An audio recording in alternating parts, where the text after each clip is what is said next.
time for Monsters of the Midweek. I'm Anthony K of Sports Fluent. I'm here as always with the producer, Mike DeFran. How you doing, man? Doing good. How are you? I'm a little nervous this week. It's big week. It's Packer week. I've been telling all my stories about how horrible Aaron Rodgers is and how bad the Packers have been throughout history. I don't know if you know this. Aaron Rodgers is 0-42 when he's down by more than a point to start the fourth quarter. And I got a lot of grief from Packers fans about that. What about this one? What about that one? And I've debunked every single one. It's true. It doesn't make him a bad quarterback. It's just an interesting stat. Aaron Rodgers, in my opinion. So that being said, Mr. DeFran, what questions do we have for this week? So obviously, huge week. It's Bears-Packers week. Two biggest weeks of the year for every Bears. I know Packers fans won't admit it. They're scared of the Bears. I know they've gotten us pretty good the past 20 years, but they like playing the Bears. Aaron Rodgers talked about it this week on the Pat McAfee show. He likes playing the Bears, likes the atmosphere. You know, it's a great rivalry. So the biggest part of this rivalry, this game specifically, is it's the first one featuring Justin Fields. But unfortunately for Justin Fields, Damian Williams today was placed on the COVID-19 list and probably won't play. So how does that affect Justin Fields? I think how is it? Wow. Well, we know that the way that the Bears have success with Justin Fields is to run the ball effectively. So how does it affect Justin Fields? Well, it depends. Can the rookie step up? Can the Bears put together enough of a running game to slow down the Packers offense? Because really, our running game has been, since Bill Lazor took over, has been good, really good. And one of the things with the Packers, as you know, you don't want Aaron Rodgers having the ball in the last series of the game going for the win. You don't want Aaron Rodgers having the ball a high time of possession because that's not good for you. So that's what's going to have to happen. Now, I'll be honest with you. You probably need to look this up for me.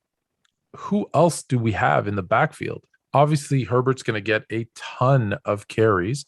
I think they're going to have some planned runs for Justin Fields as well, but they got to be careful. They don't want to get him hurt either. Right. So yeah, I think this might be the first game that we see. I don't know if you know this. Of all the well, let me ask you. Of all the quarterbacks in the NFL, what quarterback has thrown the highest percentage of deep balls? I would say probably Russ, but I don't know. Rodgers also makes sense too. I would say probably Aaron Rodgers would be my guess.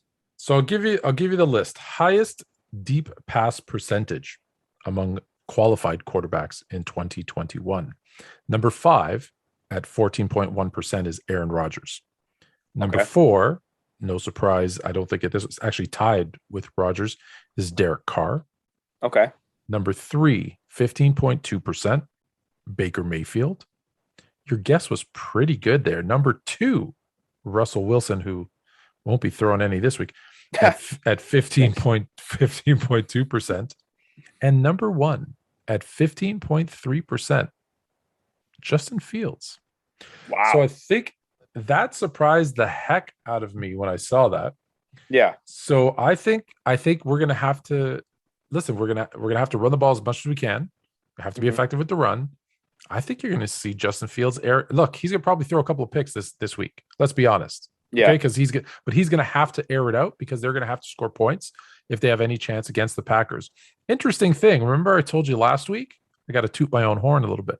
I said Justin Fields throws his first touchdown pass this week.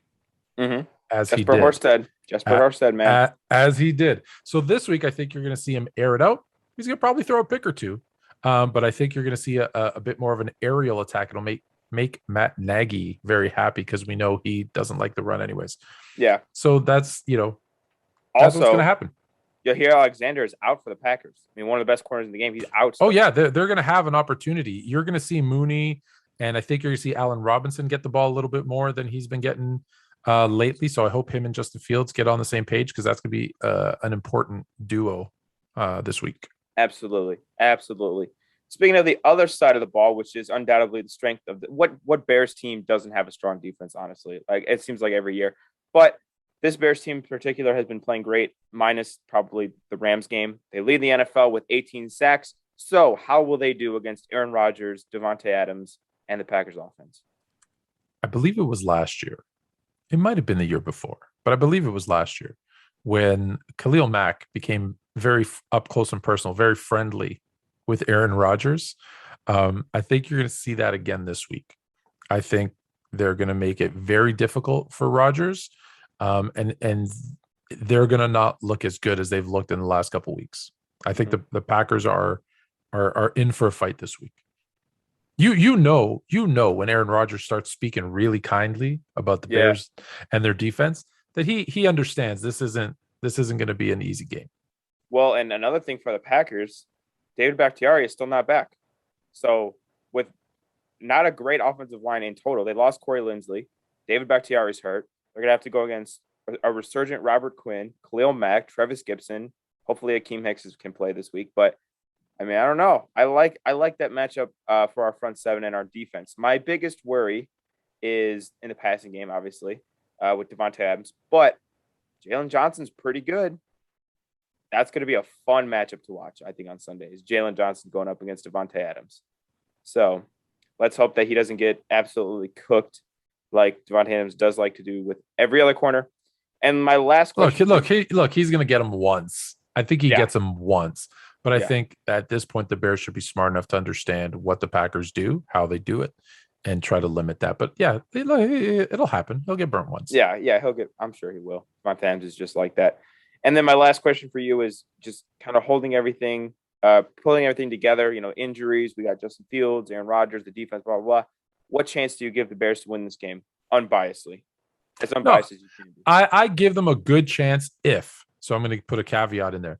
I give the Bears, the lower the score, the better chance they have to win.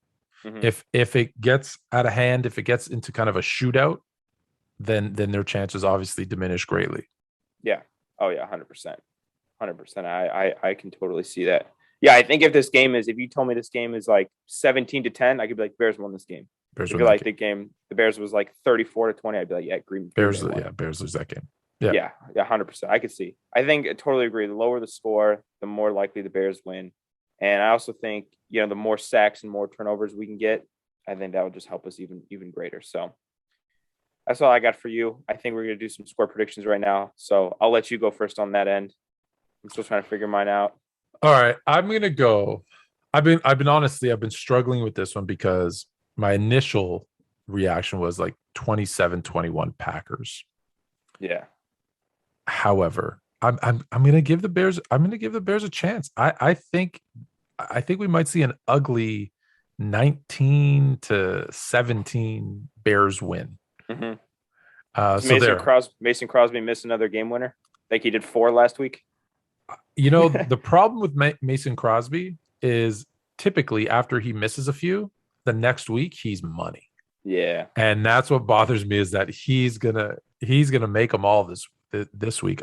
I wish we would have had him when missing all those field goals. That would have been made me a lot happier. But yeah, I think the Bears can squeak through a field goal again if they can keep the score low, keep the ball out of Aaron Rodgers' hands. I think they can squeak one by.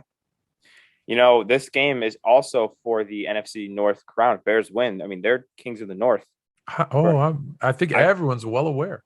Yeah, everyone's well aware of that. They moved to 4-2. So as hard as it is for me to pick against my Bears, which by the way are rocking the throwback unis that are they're so cool in my opinion. The orange helmets are I noticed. As hard as it is for me to say that they're not going to win. I've said this. The other time I said this was the Rams game, and I was absolutely correct. It's hard for me to picture Aaron Rodgers losing to the Bears. I think in the Matt Nagy era, it's happened once. It was end of the year 2018 was when we beat them. I believe it was 24-17, and that was a nail biter. It just seems like Aaron Rodgers just has our number. So I'm gonna go Packers. I'm gonna give them 21-17 Green Bay. I think the defense plays well, but I just think Aaron Rodgers, we leave him too much time, and he gets him at the end. Yeah. Okay, fair enough. Send your questions, comments about the Chicago Bears. You could comment down below. And as always, until next week, bear down.